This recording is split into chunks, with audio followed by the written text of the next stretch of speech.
আজকে তোমাদের জন্য একটা মাটন কিমার রেসিপি শেয়ার করছি। আর তার সঙ্গে আমি কিন্তু নিয়েছি একটু মেটে।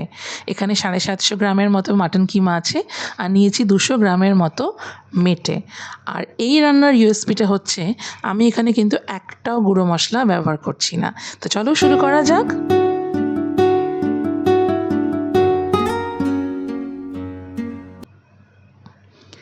এখানে দেখো আমি মশলাটা দেখিয়ে দিচ্ছি। এখানে নিয়েছি কিছুটা রসুন মোটা কোয়ার, নিয়েছি কিছুটা শুকনো লঙ্কা গুন্টুর চিলি, নিয়েছি অল্প 2 টেবিল চামচের মতো ধনে, তারপরে নিয়েছি হচ্ছে খানিকটা গোটা জিরে, নিয়েছি কিছুটা কাঁচা লঙ্কা, আর নিয়েছি কাঁচা হলুদ, কাশ্মীরি চিলি, আর নিয়েছি আমি এখানে খানিকটা আদা।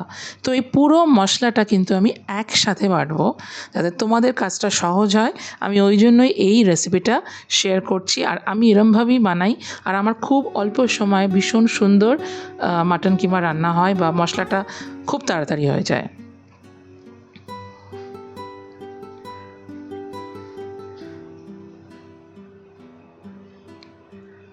দেখো কত সুন্দর মশলা তৈরি হয়ে গেছে, কালারটা কি দারুণ এসছে। আর কেন বলছি কাঁচা হলুদ, এখন শীতকাল, বাজারে প্রচুর কাঁচা হলুদ পাবে।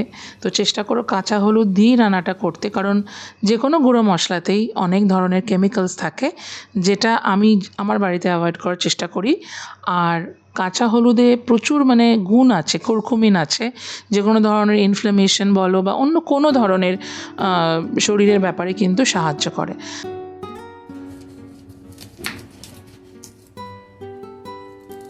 এবারে আমি নিয়ে নিয়েছি 2টো বড় সাইজের পেঁয়াজ। পেঁয়াজটা আমি কুচিয়ে নিচ্ছি।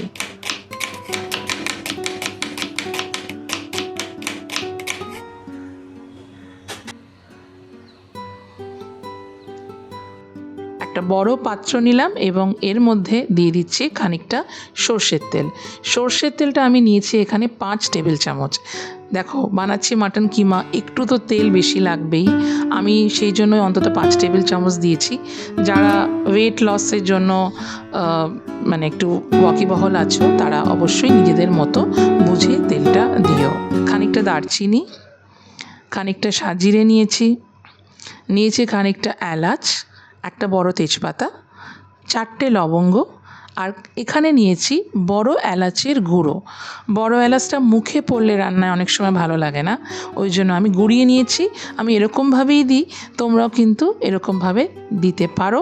ব্যাস, তেলটা মোটামুটি গরম হয়ে গেছে, আমি এবারে ফোড়নটা দিয়ে দিলাম।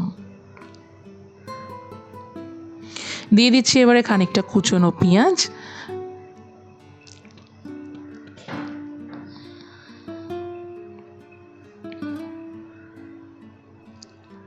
খানিকটা নুন দিয়ে দিলাম যাতে পেঁয়াজটা তাড়াতাড়ি হয়ে যায়। আর কন্টিনিউয়াসলি নাড়তে হবে, কারণ পেঁয়াজ কিন্তু লেগে যাওয়ার চান্স থাকে। যারা নতুন রান্না করছো, যারা ব্যাচেলার একা থাকো বাড়িতে, বা যারা হস্টেলে থাকো, তারা কিন্তু এইরকম পদ্ধতিতে করে নিতে পারো রান্নাটা। বেশি সময়ও লাগবে না, আর খেতে কিন্তু ভীষণ সুস্বাদু হয়। আর মাটন তো মোটামুটি সব বাঙালিদেরই খুব পছন্দের একটা খাবার।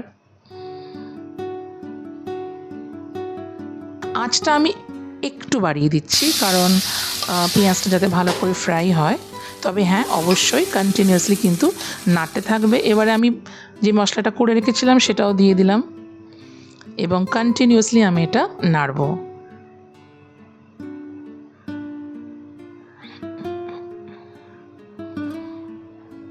এবারে আমি কিমাটা দিয়ে দিচ্ছি। 5 মিনিট মতো। আজকে যে রান্নাটা দেখাচ্ছি ওটা মহারাষ্ট্রতে কিন্তু কিমার সাথে পাও কিমা, কিমা পাও, যেটা খুব একটা পপুলার একটা রেসিপি, সেটাও অনেকে খায়।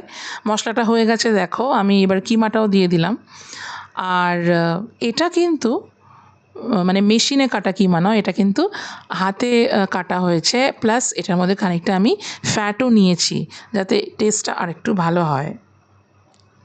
দেখো কন্টিনিউয়াসলি আমি কষানোর পরে এবারে আমি নিয়ে নিচ্ছি একটু গরম মশলা, 1/2 টিস্পুনের মতো। আর বাকিটা গরম মশলা আমি পরে দেবো, লাস্টে অ্যাড করব। মোটামুটি 10 মিনিটের মতো কষানোর পরে দেখো কিমার কালারটা চেঞ্জ হয়ে এসছে। এবারে আমি দিয়ে দিচ্ছি ফ্যাটানো টক দই। এই রান্নাটা আমার মোটামুটি করতে 20 থেকে 25 মিনিট মতো লেগেছে। আর দইটা দেওয়ার পরে কিন্তু কন্টিনিউয়াসলি নাড়বে যাতে ফেটে না যায় দইটা। এবারে আমি খানিকটা গোলমরিচ, যেটা তখন আমি অ্যাড করিনি, খানিকটা গোলমরিচ আমি গুঁড়িয়ে নিচ্ছি। আর দিয়ে দিলাম এবার একটু ঘি লাস্টে। যেহেতু কষানো হয়ে গেছে, এবার আমি একটু গরম জল দিয়ে দিচ্ছি। আর গ্রেভিটা তোমাদের মতো, মানে তোমরা যেরকম গ্রেভি চাও, যে আন্দাজে চাও সেভাবেই দিও। আমি অল্পই জল দিচ্ছি, কারণ আমি কিন্তু এটা আজকে রুটির সাথেই সার্ভ করব।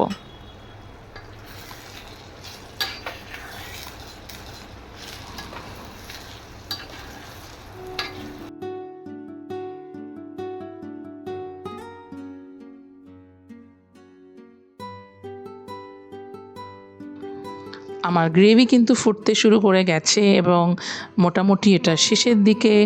আর এবারে আমি অ্যাড করব বাকি যে দুখানা জিনিস, যেটা প্রথমে তোমাদেরকে আমি বলেছিলাম, মেটে এবং কড়াইশুঁটি। কড়াইশুঁটিটা আমি লাস্টে কেন দিচ্ছি, যাতে কালারটা থাকে সুন্দর। আর এটা একদম ফ্রেশ কড়াইশুঁটি, নট ফ্রোজেন। আর মেটেটাও এখন দিয়ে দিলাম। মেটেটা আমি কেন আগে দিইনি, কারণ মেটে কিন্তু বেশি আগে দিলে এটা খুব স্টিফ হয়ে যায়। মেটে হতে কিন্তু বেশিক্ষণ টাইম লাগে না, ওই জন্য আমি মেটেটা লাস্টে অ্যাড করলাম। আর খুব অল্প সময়ের মধ্যে মেটে কিন্তু সুন্দরভাবে রান্না হয়ে যাবে। আমার কিমা কিন্তু মোটামুটি রেডি। আর দেখছো কত সুন্দর কালার এসেছে। আশা করছি তোমরা এই রান্নার রেসিপিটা করে দেখো, আর দেখবে কতটা সহজে, কত তাড়াতাড়ি জিনিসটা হয়ে যাচ্ছে। আর আমার এই চ্যানেলটা কিন্তু অবশ্যই তোমরা সাপোর্ট করো, সাপোর্ট করলে আমার ভালো লাগবে। তোমাদের ভালোবাসা, তোমাদের সাপোর্ট ছাড়া তো আমি নিশ্চয়ই এগোতে পারবো না। আর এটা আমার সেকেন্ড চ্যানেল, আমার একটা পড়ার চ্যানেল আছে। যদি মনে হয় কিছু দরকার হয় পড়ার ব্যাপারে, সেটাও দেখে নিতে পারো। আর চলো আজকের মতো আসি। সবাই খুব ভালো থেকো, আর তোমাদের কমেন্টের অপেক্ষায় রইলাম। টাটা।